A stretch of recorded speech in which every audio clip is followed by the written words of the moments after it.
आओ प्रेमियों, अनुराग के विषय में सत्संग करें। बोलिए बंदी छोड़ कबीर साहिब की जय, धनी धर्मदास जी की जय, महाराज विष्णुदास जी की जय, महाराज खूबदास जी की जय, मेरे सतगुरु महाराज उपदास की जय, सभी संतों और भक्तों की जय। सर्वे संत महात्माओं को बंदगी। सतनाम साहिब। आप सभी परमात्मा के प्यारे हंसों से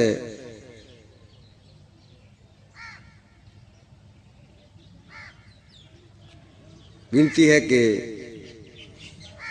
चैनल को जितना हो सके शेयर करें, ताकि दूसरे प्रेमी भी इसका सत्संग का लाभ प्राप्त कर सकें। आज का विषय है कि काल से कौन छुड़ा सकता है। चौपाई। ऐसा कोई न देखा भाई, अंत समय में ले छुड़ाई।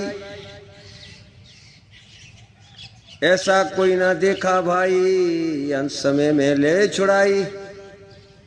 एओ एक सो कहूं बेखानी, जो ही अनुराग होए सो मानी। एहो एक सो कहूं बेखानी, जो ही अनुराग होए सो मानी। सतगुरु यही छोड़ावन हारा, निश्चय मानो कहा हमारा। सतगुरु यही छोड़ावन हारा, निश्चय मानो कहा हमारा।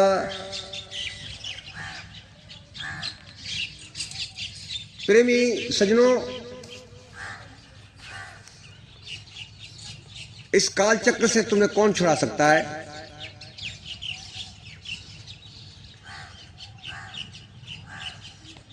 कबीर साहब जी कहते हैं कि काल काल सब कोई कहे, काल न चीने कोय। जितनी मन की कल्पना काल कहावे सो।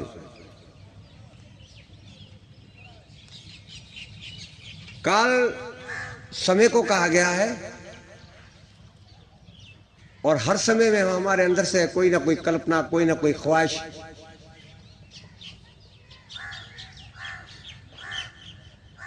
पनपती रहती है।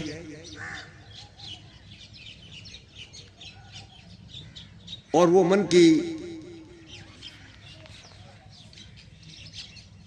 कल्पना ही कही जाती है। या कवि साहब जी साखी में कहते हैं कि मन लोभी, मन लालची, मन चंचल, मन चोर, मन के मते न चालिए, मन पलक पलक में और। ये भी कहीं बाहर बैठा हुआ नहीं है। जैसे हर मानस के अंदर आत्मा बैठी हुई है, ऐसे ही हर मानस के अंदर मन बैठा हुआ है। ऐसे ही हर जीव के अंदर प्राण है। तो प्रेमी सज्जनों, कवि साहब बंदी छोड़ जी इस विषय में क्या कहते हैं? ए प्रेमी सज्जनों, संसार में ऐसा कोई नहीं देखा जो मृत्यु के समय में जीव को काल यम के मुख से बचा सके। जो इस जीव का सामर्थ्य सहायक होए। मृत्यु के इस समय में घर परिवार के सभी सदस्य असमर्थ हो जाते हैं, कोई कुछ नहीं कर सकता।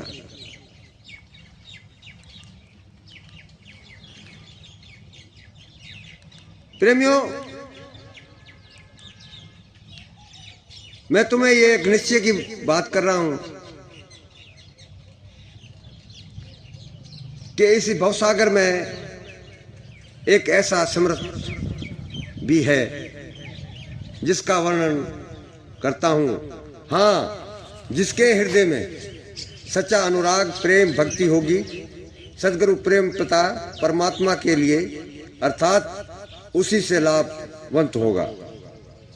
हाँ, कबीर साहब कहते हैं कि एक ये इस भवसागर में है जो तुम्हें इस काल चक्कर से छुड़ा सकता है।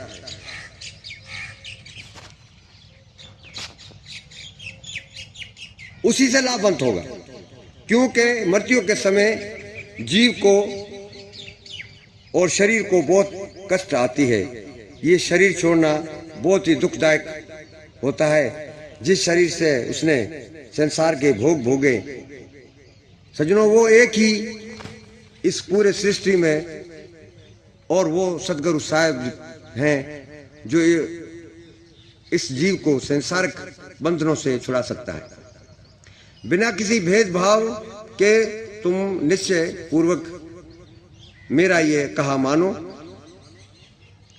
या कबीर साहब साखी में कहते हैं कि प्रेम बिना धीरज नहीं।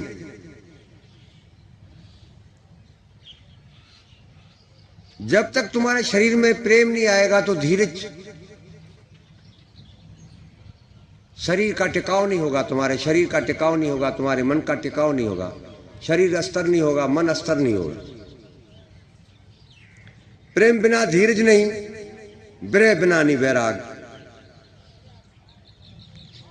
जब तक तुम्हें सच्चा प्रेम शरीर में उत्पन्न नहीं होता तब तक वैराग मिलना बहुत कठिन है। सदगुरु बिना ना कटे जन्म मरण का दाग। तो यहां साहब कह रहे हैं कि एक है जो तुम्हें इस काल चक्र से, इस मोह माया से निकाल सकता है।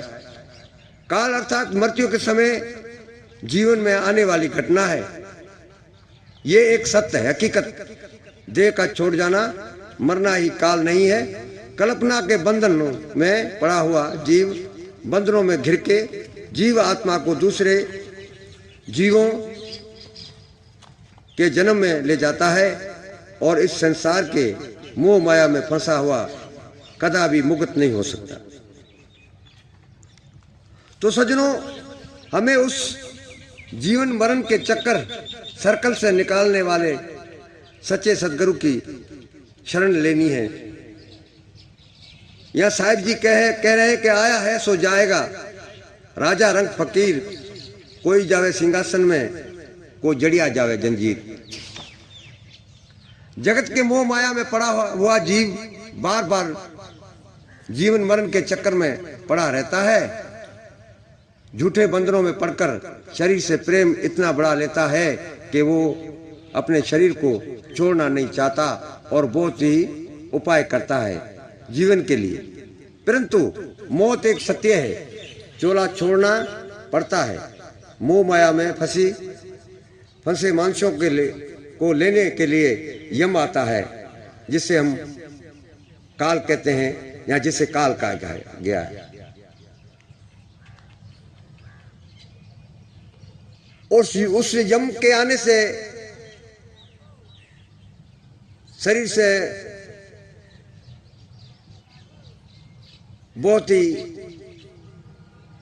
कष्टदायक ये जीव यहां से निकलता है। फिर महात्माओं ने यहां कहा है कि ये 9 द्वारों में से निकलता है और कैसी कैसी जूनियां जाके भोगता है। जब मूल द्वार से निकलता है तो ये क्या बनता है, जब लिंग द्वार से प्राण निकलता है तो क्या बनता है, जब मुखाद्वार से निकलता है तो ये क्या जाके बनता है, जब नासिका से निकलता है तो क्या बनता है, जब नेत्र से निकलता है तो क्या बनता है, जब कानों से निकलता है तो क्या बनता है। ये 9 दरवाजे ही इस माया रूपी मन के ठिकाने हैं और यहां तक इसकी हिकमत और इसकी ताकत है। और 21 ब्राह्मण भी यहां तक ही आ जाते हैं।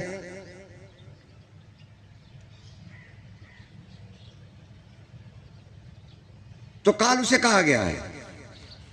मृत्यु संतों का भी होता है। क्यों कि साहब ने कहा कि ये सत्य है, ये चोला छोड़ना पड़ता है। तो ये शरीर सबको छोड़ना पड़ता है। लेकिन काल की मौत और सत्य की मौत में बहुत सा अंतर है, बहुत सा भाव है, बहुत सा भेद है। वो 84 में ले जाती है और वो उसको मुक्त और मोक्ष पद प्राप्त करती है। सज्जनों, अज्ञानता को किसी भी अस्त्र शस्त्र औजार से नहीं काटा जाता। जो अज्ञानता है उसको तुम किसी भी चीज से काट नहीं सकते हो। ऐसा कोई तंत्र नहीं बना है जो अज्ञानता को काट सके। ये तो केवल गुरु के ज्ञान युक्ति से पलटना पड़ता है। जिस कल्याण उच्चक के हृदय में मोक्ष के कामना तलब हो और अनुराग होता है, सच्चा प्रेम होता है, उसे ही सदगुरु देव सत्य ज्ञान प्रदान करता है। सदगुरु की आज्ञा में रहकर वो मोक्ष को प्राप्त करता है। ये तन विष की बेलड़ी, साहिब जी यहाँ साखी दे रहे हैं, ये तन विष की बेलड़ी, गुरु इमरत की खान, शीश दिए जो गुरु मिले तो भी सस्ता जान। मेरे सजनों, इतनी जब तक शिष्य के अंदर गुरु के लिए श्रद्धा उत्पन्न नहीं होती, तब तक इस काल ने तुम्हें नहीं छोड़ना है। और इतनी श्रद्धा जब आ गई, ऐसे जब गुरु के चरण कमल में समा गए, तो यूं समझ लो कि साहब तुम्हें खुद लेने आएंगे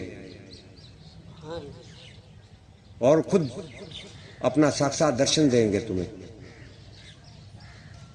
और श्वासा तुम्हारे शरीर से हंसते हंसते निकल जाएगी। ये सत्य साहब बंदी छोड़ का कहना है। और हम सभी जीवों को, यहाँ किसी धर्म का बंधन नहीं है। ये सत्य है, ये सत्य है, ये हक है, ये पाक है, ये पवित्र है। जो ये कर्म है, ये इंसानों को इस बंधन से निकाल सकते हैं और इन बंधनों में फंसा भी सकते हैं। आज की सत्संग यहाँ पर समाप्त करते हैं। कल की सत्संग में सदगुरु क्या करते हैं, इसके विषय में सत्संग होगी। सभी प्रेमियों को, सज्जनों को, दोस्तों को मेरा प्रणाम। साय बंदगी सतनाम।